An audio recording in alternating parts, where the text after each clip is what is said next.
O vídeo já vai começar, mas antes, não se esqueça de se inscrever e ativar as notificações. Graça e paz, meus irmãos. Vamos dar continuidade ao culto ao Senhor. Abram suas Bíblias no texto de João, capítulo 8, do 31 ao 36.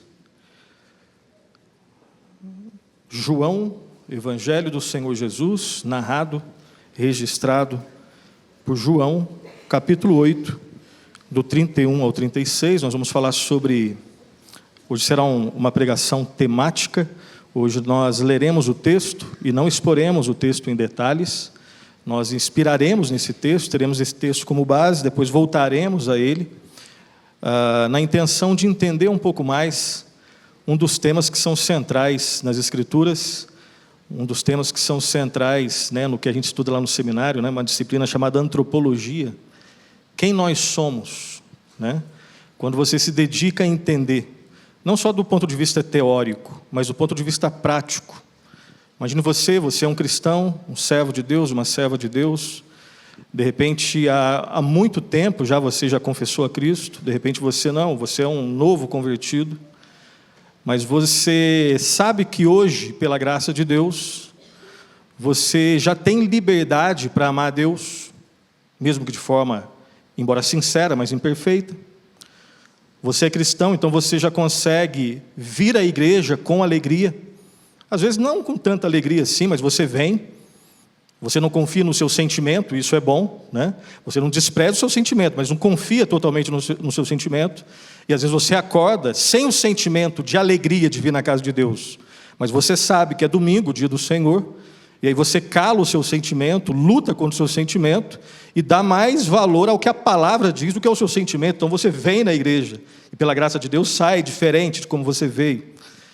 Mas você sabe que mesmo sendo um cristão e já conseguindo pela graça de Deus ter liberdade para pensar em coisas boas, para falar coisas que são edificantes, para desejar coisas que a Bíblia ensina, você também às vezes se pega sentindo coisas que a Bíblia proíbe, pensando coisas que você não tem coragem de dizer para ninguém, porque elas são feias, são nojentas, são pecaminosas. E, entre outras coisas, nessa situação que eu acabei de colocar aqui para vocês, reside a importância de se pensar na questão da liberdade. Você tem realmente liberdade? Que tipo de liberdade você tem? Aquela palavrinha, que causa uma certa polêmica, livre-arbítrio. Você tem livre-arbítrio? O que é livre-arbítrio? O que é liberdade? Toda escravidão é ruim? Porque se toda escravidão for ruim, Paulo de repente errou, porque ele usa lá em Romanos, ele se apresenta ali na carta aos Romanos como um servo. Lá no original, de repente a tradução é o servo no sentido de ser escravo, alguém que não pertence a si mesmo, alguém que foi comprado por um preço e tem agora um outro senhor. Toda escravidão é algo ruim? É sobre essas coisas que nós vamos pensar, refletir juntos nessa tarde, de modo breve, temos pouco tempo. João 8, 31 a 36, diz assim, eu vou ler e peço que vocês acompanhem. Disse, pois, Jesus aos judeus que haviam crido nele, se vós permanecerdes na minha palavra, sois verdadeiramente meus discípulos, e conhecereis a verdade, e a verdade vos libertará. Um detalhe, o uso político partidário desse texto não liberta, escraviza. Quem lê, entenda, continuemos. Responderam-lhe, somos descendentes de Abraão, e jamais fomos escravos de alguém. Como dizes tu, sereis livres? Replicou-lhe Jesus, em verdade vos digo, todo que comete pecado é escravo do pecado. O escravo não fica sempre na casa, o filho sim para sempre. Vamos ler todos juntos o 36? Se, pois, o Filho vos libertar, verdadeiramente sereis livres. Mais uma vez, sem olhar para o texto. Se, pois, o Filho vos libertar, verdadeiramente sereis livres. Tem misericórdia de nós, ó Senhor Deus eterno. O Senhor, ó Deus, sabe a condição do coração no mais profundo de nós nessa tarde. E nós suplicamos, ó Deus, tem misericórdia de nós. Perdoa-nos, nos instrui, confronta-nos, ó Deus, naquilo que devemos ser confrontados, consola-nos, conforta-nos, fortalece, ó Pai, a vida de cada um de nós aqui. Se alguém, ó Pai, que não conhece o Senhor como Deus verdadeiro, que não conhece o Teu Filho como Redentor, se há alguém aqui nessa tarde, ou que nos acompanha, que possa conhecê-lo. Aqueles, ó Pai, que já conhecem o Senhor, que possam conhecê-lo mais, experimentar dessa liberdade, que só pode ser experimentada pelo Senhor Jesus Cristo. No nome de quem nós oramos e agradecemos por tudo. Amém. Meus irmãos, nós vivemos, todo mundo que sabe, que a gente vive num mundo, numa cultura caída, numa cultura caída no pecado, numa cultura que é escrava do pecado. É só a gente ver as notícias do dia a dia, né? Estão discutindo agora até o gênero da soja, né? Se você pode falar a soja ou o soja, né? Enfim, a gente vive numa cultura caída que com certeza prega um evangelho falso de liberdade para nós. E essa cultura, ela diz que você só vai experimentar liberdade plena quando você deixar de acreditar na ilusão chamada Deus. Basicamente é isso, de forma resumida. Você que acredita em Deus, na verdade você limita, você fica escravo de uma ilusão, né? E tanto o existencialismo ateu quanto o materialismo histórico deixaram isso muito claro. O ateísmo clássico, o novo ateísmo, enfim, deixam bem claro que você é um ser limitado, que você é um ser que se autolimita na medida em que você crê numa ilusão chamada Deus. E para você experimentar verdadeira liberdade, você tem que se despregar dessa ilusão. Na verdade, não existe né? Isso que a gente acredita, isso que a Bíblia ensina, de que o homem foi feito à imagem e semelhança de Deus. Na verdade, Deus é que foi feito à imagem e semelhança do homem, né? O Ludwig Feuerbach dizia isso, que na verdade toda teologia, no fundo, é antropologia. Não existe teologia, estudo de Deus, porque Deus não existe. Então, todas as vezes que você fala de Deus, na verdade você está falando de você mesmo. É o Deus que você criou. E eu vou parar por aqui, né, porque senão a coisa fica meio complicada, né? A gente sai de tarde para vir na igreja para ouvir uma palavra de esperança. Mas a gente sabe, se a gente começar, né, a abrir aí os celulares, a gente sabe o que rola.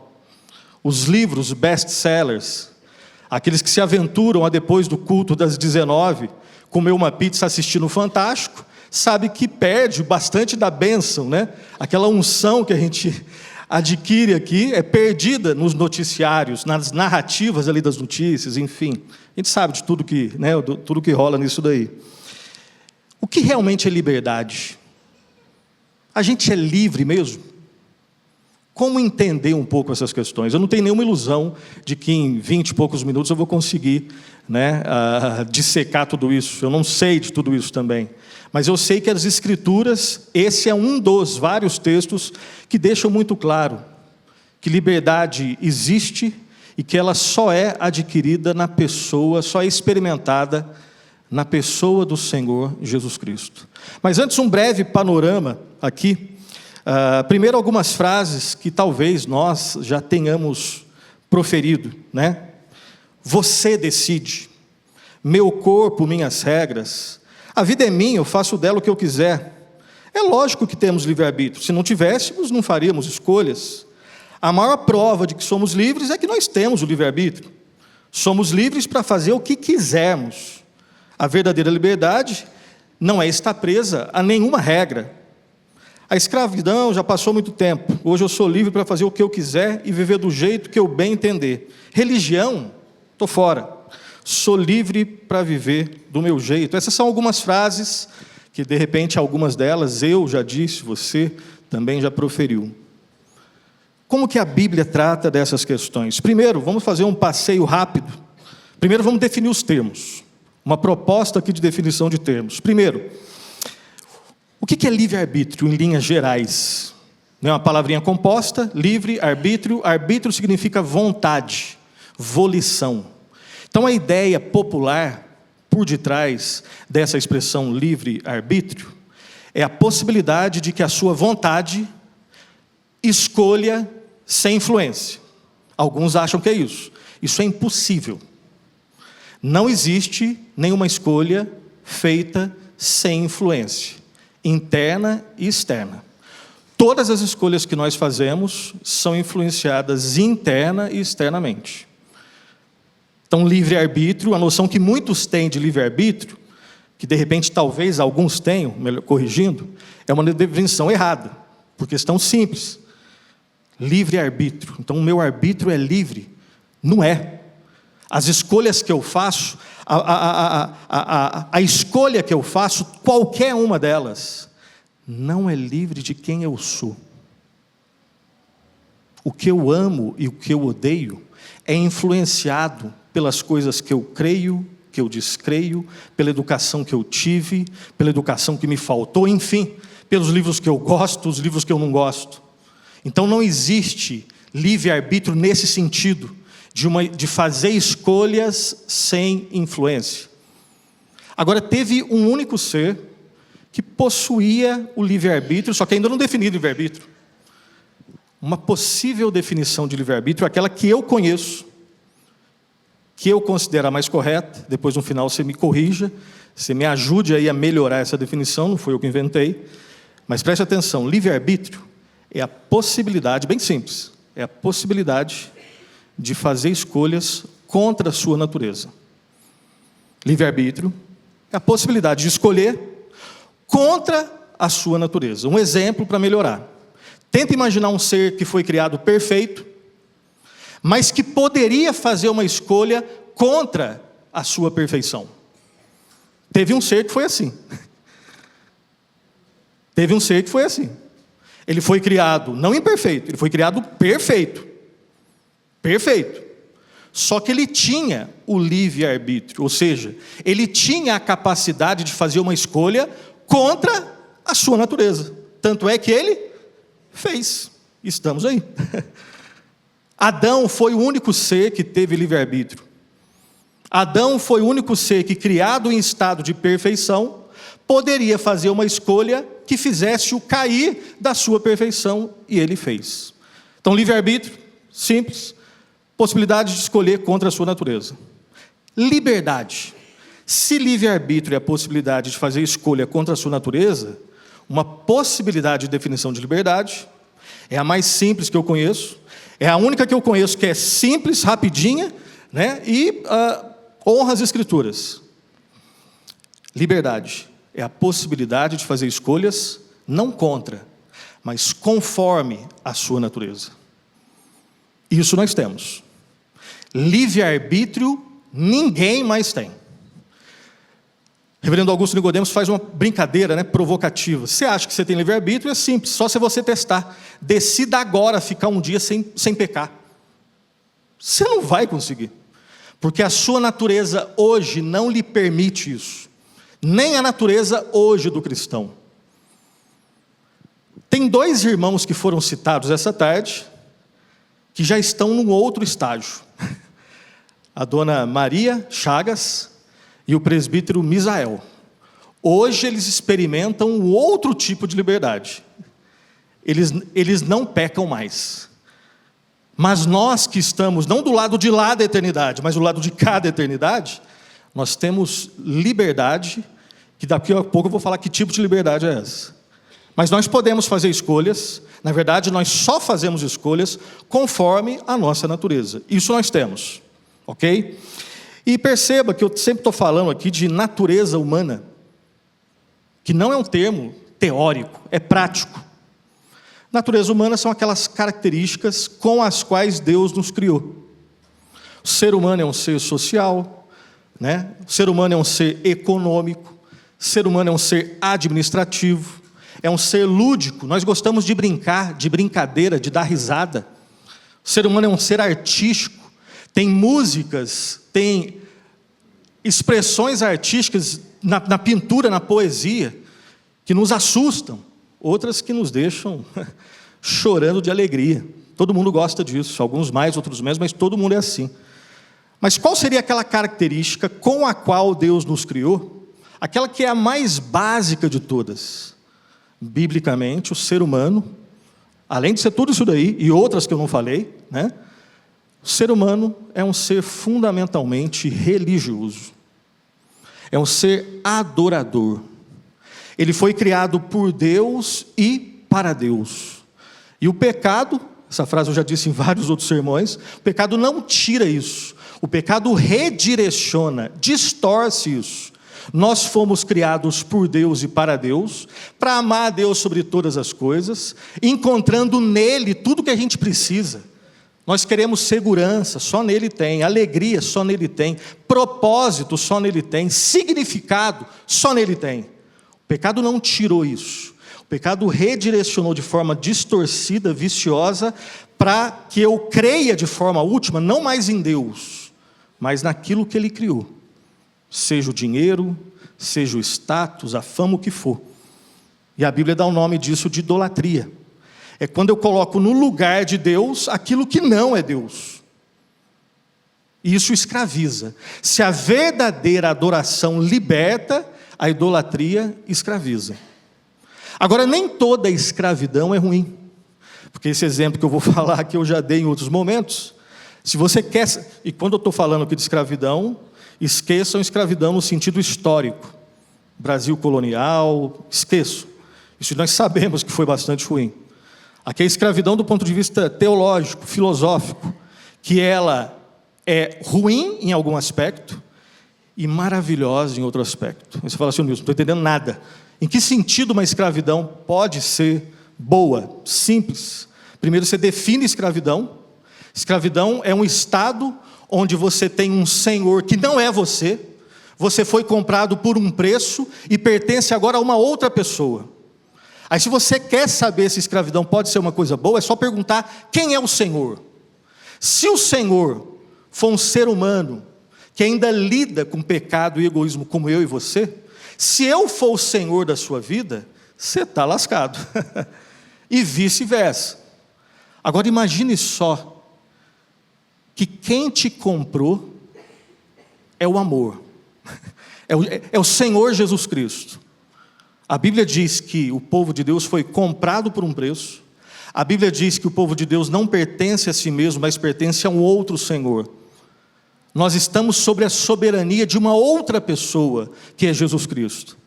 Ele é o nosso Senhor. Nós somos os seus servos. E usando a expressão do apóstolo Paulo, que é contracultural, que machuca um pouco a nossa mente, né? Cheia de mimimi. Mas Paulo, quando se apresenta lá em Romanos, ele diz, Paulo, servo, escravo do Senhor Jesus Cristo.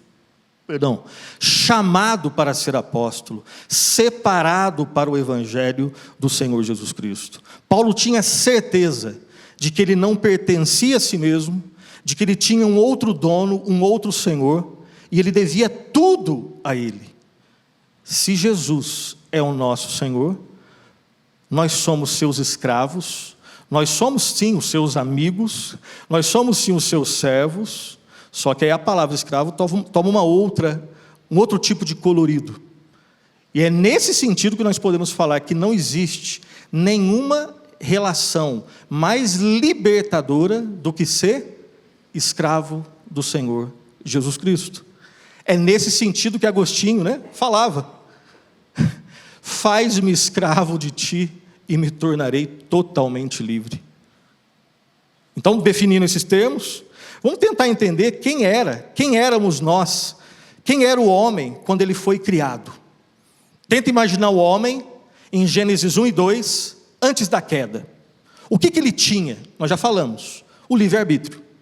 O homem gozava de uma relação perfeita com Deus, perfeita com o próximo e perfeita com a ordem criada. Harmonicamente, a gente não consegue nem imaginar de tão perfeito. Não tinha nem um cisco de distorção do pecado. E ele podia não pecar, mas ele infelizmente podia pecar. Ele tinha o livre livre-arbítrio. Basicamente, em termos muito rápidos, breves, esse era o homem criado antes do pecado. Segundo estágio, o homem caído.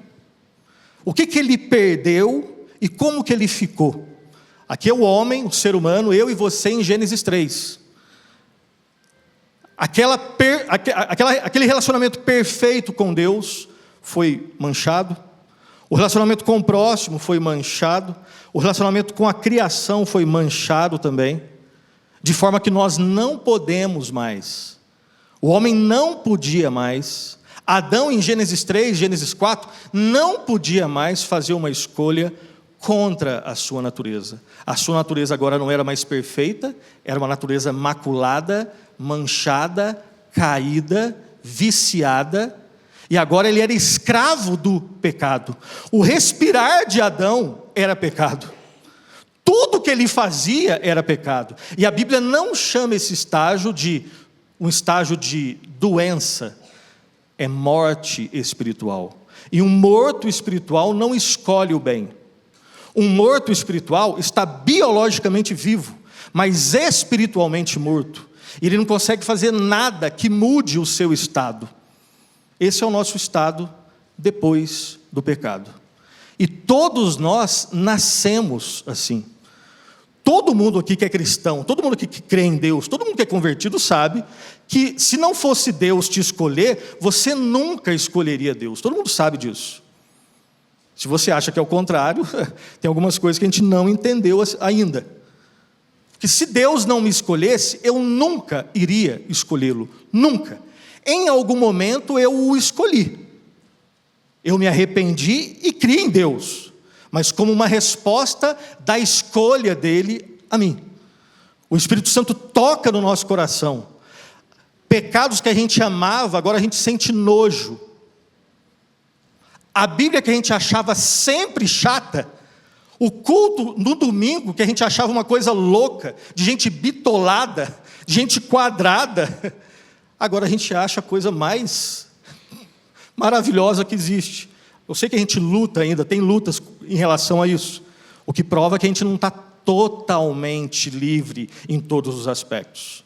Mas voltando, o homem antes do pecado, o homem depois do pecado. Um terceiro estágio, é o estágio que todo crente está. O crente que ainda não está no céu, que está aqui. É o homem redimido. O que ele passou a ter?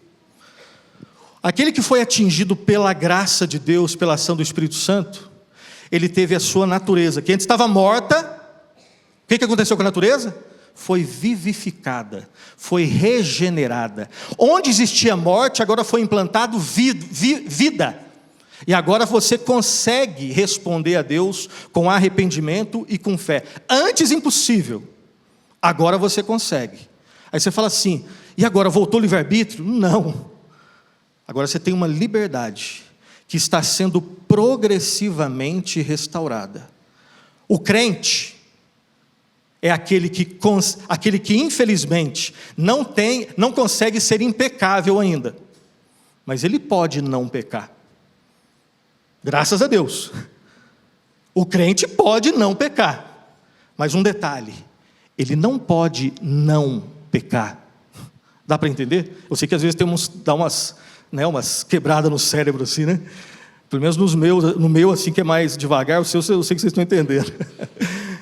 Nós podemos não pecar, graças a Deus. Nós podemos orar, nós podemos amar, nós podemos buscar a Deus, nós podemos ler as Escrituras, nós podemos adorar a Deus em espírito e em verdade, mas nós ainda não somos impecáveis. Ou seja, todas as escolhas que nós fazemos do lado de cada eternidade, nós só fazemos de acordo com a nossa natureza atual, que é uma natureza que não está plenamente santificada. Isso tem implicações práticas? Claro que tem. Além daquelas que vocês de repente já estão fazendo, tem crente que é muito exageradamente otimista em relação ao seu estado espiritual, ao ponto de louca e orgulhosamente achar que se você fizer o jejum, ler 20 páginas por dia, conseguir ficar 2 horas orando, se você conseguir fazer isso por 1 mês, Você vai entrar num estado espiritual que você vai atingir a impecabilidade. Você sabe que você não consegue. Até porque, se no final desse processo você se sentir orgulhoso em relação a quem não conseguiu, já pecou. Ou seja, não adiantou muito esse exercício espiritual, não. Então, admitir que a nossa natureza, ela ainda não está plenamente santificada, mas em processo de santificação, primeiro, é um golpe nos iludidos otimistas em relação ao nosso estado atual, mas é também esperança para aqueles que lutam por anos em algumas áreas específicas da vida e se veem como derrotados. Se Deus começou uma obra na sua vida, Ele não vai abandonar no meio do caminho. Ele vai até o final. É um golpe nos tolos otimistas, orgulhosos, que acham que pelo seu merecimento eles conseguem a impecabilidade, não conseguem. Agora é esperança, porque nós temos temperamentos diferentes, né?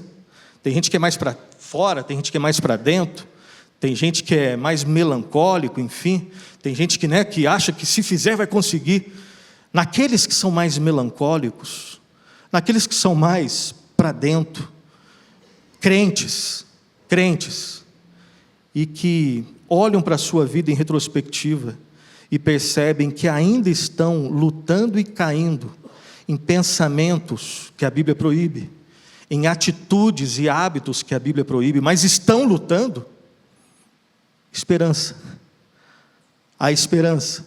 Se Cristo é o seu Senhor, Ele não abandonou, Ele não tirou a mão de você. Ele segura na sua mão até o final, dentro desse processo. Quem era o homem antes da queda? Quem era o homem depois da queda? O homem depois da salvação em Cristo. Agora o estágio onde aqueles crentes já estão hoje, aqueles que já morreram, que é o homem glorificado. O que ele tem lá que nem Adão tinha? Às vezes a gente fica brigando, né, por causa do livre-arbítrio, né? O único ser que teve caiu. No céu teremos livre-arbítrio? Penso que não. E submeto o que eu estou falando à palavra de Deus, não ao que eu acho. No céu, se livre-arbítrio é a capacidade de fazer escolha contra a natureza, é óbvio que no céu nós não teremos isso. Lá nós teremos uma liberdade glorificada. Lá nós não faremos, nós não, pela graça de Deus, graças a Deus que não teremos livre-arbítrio no céu. Porque se tivéssemos, poderíamos cair de novo, poderíamos fazer uma escolha contra a nossa natureza. Isso é impossível. Isso seria zombar do sacrifício de Cristo na cruz. Ele morreu então para depois levar pessoas no céu que poderiam pecar e desmerecer a sua obra na cruz? É claro que não. Lá nós teremos a liberdade das liberdades.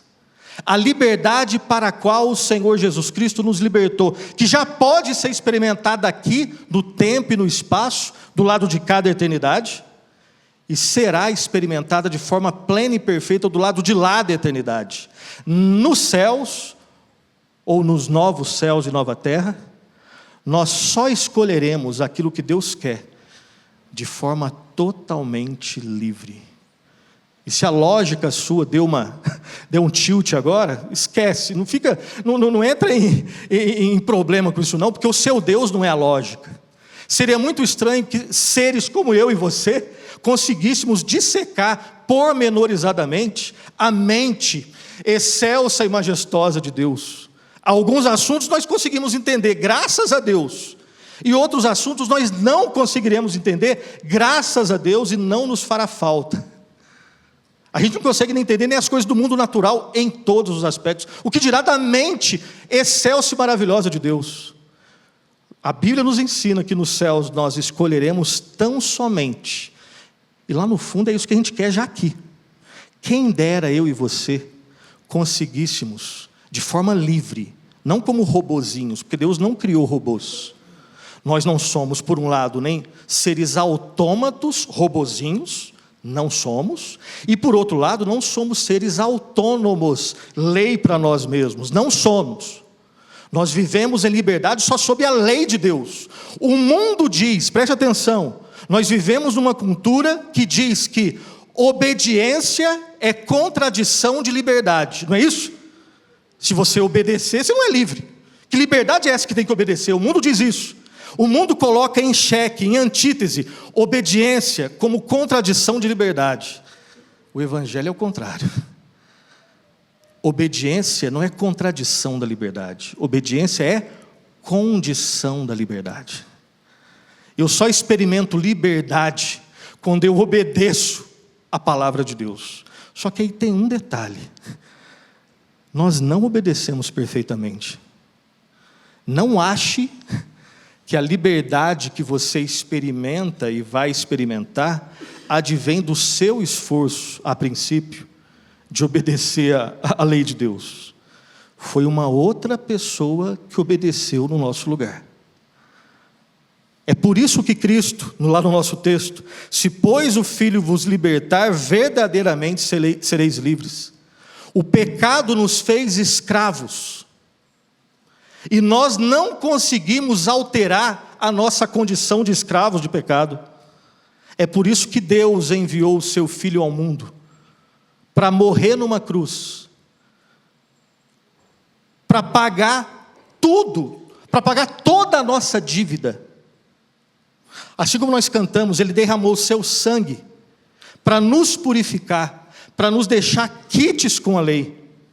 E nós sabemos que quando nós cremos no Senhor Jesus Cristo, não somente os nossos pecados são colocados na conta dele, ele paga tudo, mas a justiça perfeita dele é colocada na nossa conta, de forma que o Pai olha para nós como filhos agora, como pessoas perdoadas, lavadas no sangue do Cordeiro, e nele nós temos liberdade. Agora sim, nele nós conseguimos experimentar, inclusive com os nossos precários esforços, alguma liberdade. Por exemplo, nesse culto, eu creio que vários irmãos, para não dizer todos, naquele momento da confissão, aquele foi um momento libertador, onde você pôde lembrar de algumas coisas, pedir perdão, deixando todos os seus pecados na cruz do Senhor Jesus Cristo, aos pés da cruz, sabendo que se confessarmos os nossos pecados, Ele é fiel e justo para nos perdoar os pecados e nos purificar de toda injustiça. Essa é uma experiência libertadora, onde você agora consegue ouvir a palavra de Deus, crer na palavra de Deus, obedecer, mesmo que imperfeitamente, a palavra de Deus, e Deus aceita o nosso clamor, não pelos nossos méritos, porque nós não temos, mas baseados nos méritos do Senhor e Salvador Jesus Cristo. E eu quero terminar perguntando, mesmo para nós, aqueles que são crentes, de repente alguém que não conhece o Senhor Jesus Cristo, todos nós servimos a algo ou alguém. E esse algo ou alguém a quem nós servimos, ou nos escraviza ou nos liberta. Quem realmente nós servimos? Quem realmente eu sirvo? Quando eu olho os meus gastos, né, a minha folha ali, o talão de cheque não existe mais, né, mas ali o Pix, né, aquele relatório que vem lá do Pix, para aqueles que têm Pix, enfim, quando você tira lá o seu extrato no banco, quem realmente eu sirvo? Quando eu olho para o jeito que eu gasto o meu tempo, quem realmente eu sirvo?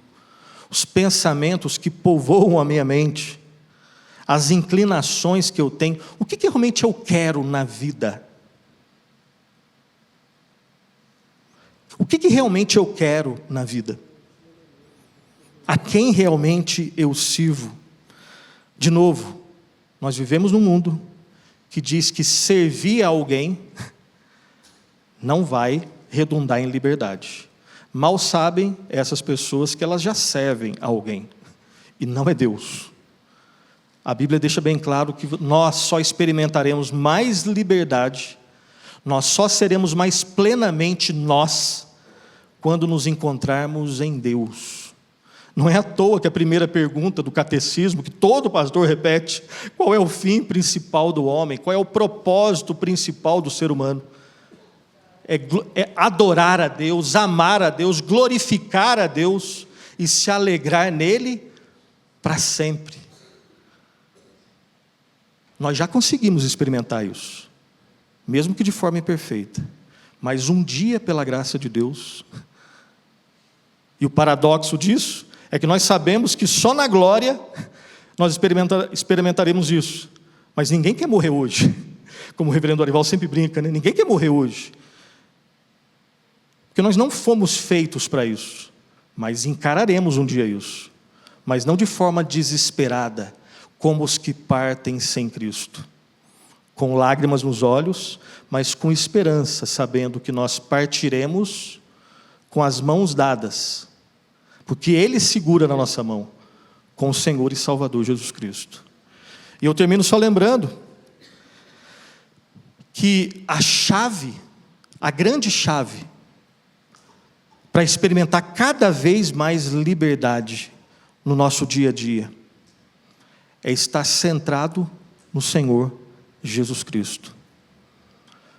O texto, acho que o primeiro texto que nós lemos aqui em Efésios, se você ler o capítulo 1 e 2 de Efésios, e fizer a seguinte tarefa, sublinhar todas as vezes que aparece em Cristo, nele, por meio dele, todas as referências de Paulo a Cristo, você vai se surpreender. Não é à toa que Paulo dizia, né, que o morrer é lucro. Se tiver que ficar, eu fico, mas se tiver que ir, eu também vou. Porque ele já tinha a sua vida baseada e ancorada na rocha do Senhor Jesus Cristo. Se tivesse que ficar, ele ficava. Mas se tivesse que partir, ele partiria. Porque ele já tinha liberdade. Ele experimentava a liberdade que nós devemos experimentar cada vez mais. Em Cristo. Olhando para Cristo, permanecendo em Cristo, mais e mais do Senhor Jesus Cristo. Que nós possamos experimentar um pouco mais hoje, essa semana. Quando cair, se arrependa e volte imediatamente e continue trilhando a vida com o Senhor Jesus Cristo. E nos ajudemos uns aos outros a experimentar essa mesma liberdade. Que Deus nos abençoe e nos guarde. Feche os seus olhos, vamos fazer uma breve oração. Graças te damos, ó Santo Deus, te agradecemos, ó Pai, pela Tua palavra que é perfeita, que restaura a nossa alma, pelo Teu testemunho que é fiel e nos transforma a cada dia. Suplicamos a Ti, ó Deus, perdoe os nossos pecados, livra-nos de dar ouvidos, ó Pai, a falsos evangelhos que pregam uma falsa liberdade. Ajuda-nos, ó Deus, a não nos conformarmos com este século. Ajuda-nos, ó Deus, a resistirmos ao inimigo. Ajuda-nos a fugirmos da tentação e a experimentarmos a transformação que a Tua graça, o Teu poder opera pela Tua graça em nossas vidas. Inclina os nossos corações à Tua palavra. Desvenda os nossos olhos para que possamos experimentar cada vez mais, contemplar as maravilhas da Tua lei. E que os nossos olhos desvendados estejam fixos no Senhor Jesus Cristo. Nos momentos fáceis, difíceis, nos momentos de alegria e de intensa tristeza. Que os nossos olhos, ó Deus, estejam no Senhor Jesus Cristo. Dependemos do Senhor, ó Deus. Ajuda-nos, tem misericórdia. No nome de Jesus. Amém.